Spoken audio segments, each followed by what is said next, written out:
शांति ओम शांति। ओम शांति। 4 तारीख के बाबा के महावाक्य हैं। मीठे बच्चे तुम है शरीरी बाबा तसल्ली रखिए कि थोड़ी सी जा सपेट दे दे फिर बता बच्चे क्या करें। फिर बोल मीठे बच्चे जी बाबा। तुम है शरीरी बन जब बाप को याद करते हो तो तुम्हारे लिए यह दुनिया ही खत्म हो जाती है, देह और दुनिया भूली हुई। तुम है शरीरी बन जब बाप को याद करते हो तो तुम्हारे लिए यह दुनिया ही खत्म हो जाती है, देह और दुनिया भूली हुई। यार देह और दुनिया ही भुलानता ही बाबा आ रहा है, और जब हम इसे बन जा है तो मरता ही सब खत्म हो जाए। प्रश्न है, बाप द्वारा सभी बच्चों को ज्ञान का तीसरा नेत्र क्यों मिला है?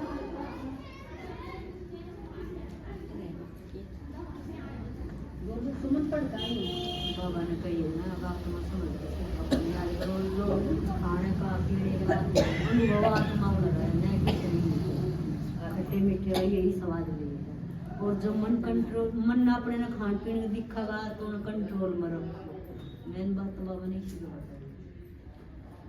ओम शांति। उत्तर है, अपने को आत्मा समझ बाप जो है जैसा है उसी रूप में याद करने के लिए तीसरा नेत्र मिला। परंतु यह तीसरा नेत्र काम तब करता है जब पूरा योग युक्त रहे, अर्थात एक बाप से सच्ची प्रीत हो, किसी के नाम रूप में लटके हुए ना। माया प्रीत रखने में ही विघन डालती है, इसी में बच्चे धोखा खाते। जब बाबा तो प्यार करे हम आया उस समय धोखा दे सकते। आज बाबा ने गीत दिया है, मरना तेरी गली में जीना तेरी गली में। ओम शांति। सिवाय तुम ब्राह्मणों के, तुम बच्चों के इस गीत का अर्थ कोई समझ न सके। जो बाबा के बच्चे हैं सुनना न बेरा है, किसकी गली में मरना है किसकी में जीना है। जैसे वेद शास्त्र आदि बनाए हैं, परंतु जो कुछ पढ़ते हैं उसका अर्थ नहीं समझ सकते, इसलिए बाप कहते हैं मैं ब्रह्मा मुख द्वारा सब वेदों शास्त्रों का सार समझाता हूँ। तो बाबा ने कहा है जो वेद शास्त्र बनाए हैं उनके बारे में कोई ना जानता, पढ़ कर सुना दे हैं। और तो बाबा ने कह रहा है उनका सार समझाता ही महाराज। वैसे ही इन गीतों का अर्थ भी कोई समझ नहीं सकते, जिस तरह वेद शास्त्र का अर्थ नहीं समझते, इस तरह इन गीता के बारे में भी कोई ना जानता। बाप ही इनका अर्थ बताते हैं। आत्मा जब शरीर से न्यारी हो जाती है तो दुनिया से सारा संबंध टूट जाता है। आत्मा लिकड़ गई तो शरीर तो कोई काम का नहीं, फिर शरीर के साथ संबंध है तो वे सब टूट जा। गीत भी कहता है, अपने को आत्मा समझ है शरीरी बन बाप को याद करो तो यह दुनिया खत्म हो जाती है। यह शरीर इस पृथ्वी पर है, आत्मा इनसे निकल जाती है तो फिर उस समय उनके लिए मनुष्य सृष्टि है नहीं। आत्मा चली गई तो शरीर पड़ा रहो तो आत्मा की बात आई है। हम आड़े तो लेकर आड़े थी बड़ा फोटो भूल जा बाबा का ना, यो ही तेरा फोटो था वो इस तरह लगेगा।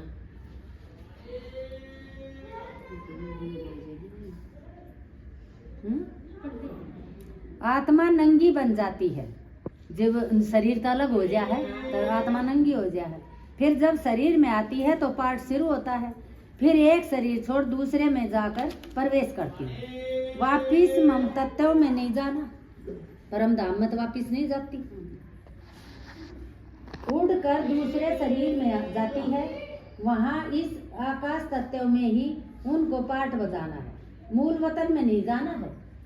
मूल वतन में तो बाबा लेकर जागा जिग जागी। जब शरीर छोड़ते हैं तो न यह कर्म बंधन न वह कर्म बंधन रहता है, न उड़े का रहता न आड़े का रहता। शरीर से ही अलग हो जाते हैं ना, फिर दूसरा शरीर लेते तो वह कर्म बंधन शुरू होता है। फिर और के तो शरीर लेंगे और तो फिर उनके संबंध शुरू हो जाएंगे। यह बातें सिवाय तुम्हारे और कोई मनुष्य नहीं जानते। बाप ने समझाया है, सब बिल्कुल ही बेसमझ है। बाबा कह रहे हैं सारी दुनिया बेसमझ हुई पड़ी है, परंतु ऐसे कोई समझते थोड़े ही हैं। अपने आप न जाने थोड़ी है हम बेसमझ हो रहे हैं। अपने को कितना अकलमंद समझते हैं, फीस प्राइज देते रहते हैं। यह भी तुम ब्राह्मण कुलभूषण अच्छी रीति समझा सकते हो। अब शांति ताड़े की सन मिलती नहीं, वे कहे हम सब न शांति दे तो शांति दे और देख शिव बाबा है। वह तो जानते ही नहीं कि पीस किसको कहा जाता है। कोई तो महात्माओं के पास जाते हैं कि मन की शांति कैसे हो, तो किस तरह होगी महात्मा द्वारा भी शांति को ना।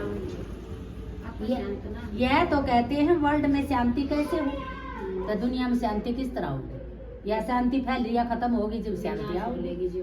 ऐसे नहीं कहेंगे कि निराकारी दुनिया में शांति कैसे हो, उन्हें बेरा कौन है निराकारी दुनिया का, वह तो है ही शांति धाम। हम आत्माएं शांति धाम में रहती हैं, परंतु यह तो मन की शांति कहते हैं। ये तो मन की शांति मांगा है, वेरण की थोड़ी तो है। वह जानते नहीं कि शांति कैसे मिलेगी।